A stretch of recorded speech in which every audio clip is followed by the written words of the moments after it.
ಇನ್ನು ಯಾರಾದರೂ ಈ ಸ್ಥಳದಲ್ಲಿ ನಿಮ್ಮ ಧರ್ಮ ಪತ್ನಿಯನ್ನು ಕಳ್ಕೊಂಡು ನೀವು ಒಬ್ಬರೇ ಜೀವಿಸ್ತಾ ಇರುವುದಾದರೆ, ಯಾರಾದರೂ ಪುರುಷರಾಗಿರ್ಬೋದು, ನಮ್ಮ ಮನೆಯವರಿಲ್ಲ ನಾನು ಮಾತ್ರ ಇದ್ದೇನೆ ಅನ್ನುವಂಥವರು ನೀವು ಇರುವುದಾದರೆ ದಯಮಾಡಿ ನೀವು ಮುಂದೆ ಬರುವುದಾದರೆ ಪುರುಷರಿಗಾಗಿ ಕೂಡ ನಾನು ಪ್ರಾರ್ಥಿಸ್ತೇನೆ. ದೇವರು ವಾಕ್ಯ ಹೇಳ್ತದೆ, ನಿಮ್ಮ ಪಕ್ಷ ಆತನು ನಿಂತುಕೊಳ್ಳುತ್ತಾನೆ ಎಂಬುದಾಗಿ.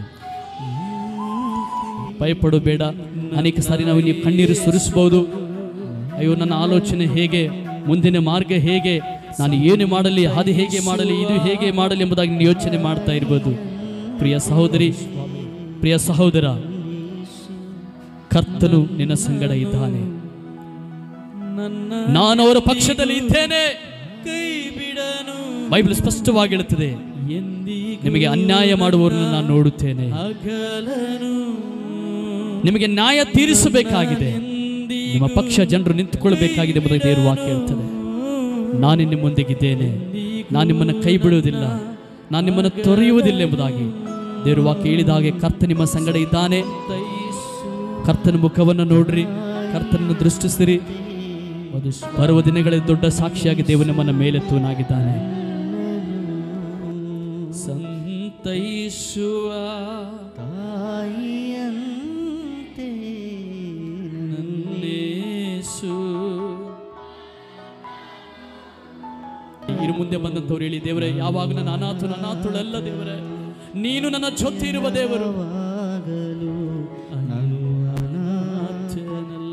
ಅಯ್ಯ ಯಾವಾಗಲೂ ನಾನಾಥನಲ್ಲ, ಅಯ್ಯ ಯಾವಾಗಲೂ ನಾನಾಥಳಲ್ಲ, ಅಯ್ಯ ಹೇಳಿ. ಇನ್ನು ಮುಂದೆ ಬಂದಂಥವ್ರು ಹೇಳಿ, ದೇವರೇ ಯಾವಾಗ ನನ್ನ ಅನಾಥುಳಲ್ಲ ದೇವರೇ, ನೀನು ನನ್ನ ಜೊತೆ ಇರುವ ದೇವರು.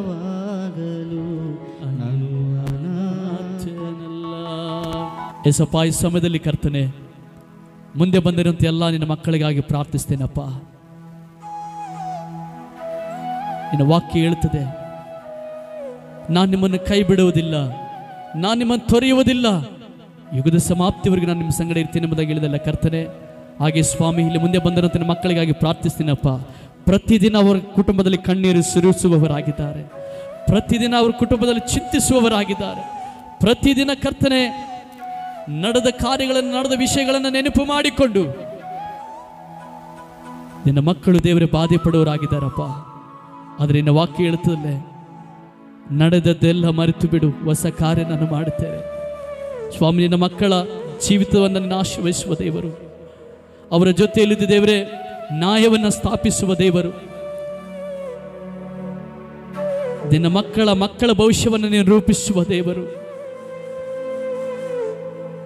ಯಾರು ಇಲ್ಲಲ್ಲ, ಯಾರು ನನಗೆ ಸಹಾಯ ಮಾಡುವವರು ಇಲ್ಲಲ್ಲ ಎಂಬುದಾಗಿ ಚಿಂತಿಸುವಂತೆ ಮಕ್ಕಳಿಗಾಗಿ ಪ್ರಾರ್ಥಿಸ್ತೇನಪ್ಪ. ಇನ್ನು ವಾಕ್ಯ ಹೇಳುತ್ತದೆ, ನಾನಿದ್ದೇನೆ, ನಾನು ನಿಮ್ಮ ಸಂಗಡ ಇದ್ದೇನೆ, ನಾನು ನಿಮ್ಮನ್ನು ಕೈ ಬಿಡುವುದಿಲ್ಲ ಎಂಬುದಾಗಿ. ಕರ್ತನ ಮಕ್ಕಳ ಜೊತೆ ಇದ್ದದಕ್ಕಾಗಿ ಸ್ತೋತ್ರಪ್ಪ. ದೇವರಿನ ಮಕ್ಕಳಿಗೆ ಬೇಕಾದ ಜ್ಞಾನ ಕೊಡು ಕರ್ತನೆ. ಈ ಲೋಕದಲ್ಲಿ ಜೀವಿಸುವಾಗ, ಈ ಲೋಕದಲ್ಲಿ ದೇವರ ಜೀವಿಸ್ತಾ ಇರುವಾಗ ತಂದ್ರೆ ಆತ್ಮನ ಬಲ ಕೊಡಪ್ಪ, ಪರಿಶುದ್ಧ ಆತ್ಮನ ಬಲ ಕೊಡು ಕರ್ತನೆ. ನಿನ್ನ ಮಾರ್ಗದರ್ಶನ ಕೊಡು ದೇವರೇ. ಸ್ವಾಮಿ, ನಿನ್ನ ಮುಖವನ್ನ ಬಿಟ್ಟು ಎಡಕ್ಕಾದ್ರೂ ಬಲಕ್ಕಾದ್ರೂ ನಿನ್ನ ಮಕ್ಕಳು ತಿರುಗದೆ ಸ್ವಾಮಿ, ಪರಿಶುದ್ಧಾತ್ಮನ ಅಭಿಷೇಕದಿಂದ ಮುಂದೆ ಹೋಗಲಿ ದೇವರೇ. ನಿನ್ನ ವಾಕ್ಯದಲ್ಲಿ ಏನೆಲ್ಲ ಅವರಿಗೋಸ್ಕರ ವಾಗ್ದಾನಗಳನ್ನು ಮಾಡಿದೆಯೋ ಆ ಎಲ್ಲ ವಾಗ್ದಾನಗಳು ಸ್ವಾಮಿ ನೆರವೇರಲೆಂಬುದಾಗಿ ಬೇಡುತ್ತೇವೆ. ಯೇಸುವಿನ ನಾಮದಲ್ಲಿ ಕರ್ತನೆ, ನಿನ್ನ ಮಕ್ಕಳ ಜೀವಿತದಲ್ಲಿ ನೆರವೇರಲಿ ಕರ್ತನೆ. ನಮ್ಮ ಒಂದು ಕೃಪೆ ಪ್ರಾರ್ಥನಾ ಮಂದಿರದಲ್ಲಿ ಇರುವಂತಹ ಪ್ರತಿ ಮುಂದೆ ಬಂದಿರುವ ಕುಟುಂಬಕ್ಕಾಗಿ ಪ್ರಾರ್ಥಿಸ್ತೇನೆ. ಪ್ರತಿಯೊಬ್ಬರನ್ನ ದೇವರೇ ನೀನು ಆಶೀರ್ವಾದ ಮಾಡಪ್ಪ. ಪ್ರತಿದಿನ ನಿನ್ನ ಆಲೋಚನೆ ಮಕ್ಕಳಿಗೆ ಕೊಡು, ಪ್ರತಿದಿನ ಜ್ಞಾನವನ್ನು ಕೊಡು, ಪ್ರತಿದಿನ ಆತ್ಮನ ಬಲ ಕೊಡು. ಪ್ರತಿದಿನ ದೇವರೇ ಸ್ವಾಮಿ ಪವಿತ್ರಾತ್ಮನ ಬಲದೊಂದಿಗೆ ಮಕ್ಕಳ ಮುಂದೆ ಹೋಗಲಿ ಸ್ವಾಮಿ. ಬರುವಂತೆ ಎಲ್ಲ ಕಷ್ಟಗಳನ್ನು ದಾಟಿಕೊಂಡು ಹೋಗಲಿ, ಬರುವಂತೆ ಎಲ್ಲ ಶೋಧನೆಗಳನ್ನು ದಾಟಿಕೊಂಡು ಹೋಗಲಿ, ಬರುವಂತೆ ಎಲ್ಲ ನಿಂದೆಗಳನ್ನು ದಾಟಿಕೊಂಡು ಹೋಗಲಿ, ಬರುವಂತೆ ಎಲ್ಲ ಹೋರಾಟಗಳನ್ನು ಜಯಿಸುವರಾಗಿರಲಿ ಸ್ವಾಮಿ.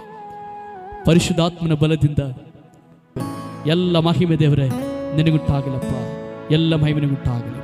ಯೇಸುವಿನ ದಿವ್ಯ ನಾಮದಲ್ಲಿ ಪ್ರಾರ್ಥಿಸ್ತೇವೆ ನಮ್ಮ ತಂದೆ, ಆಮೆನ್.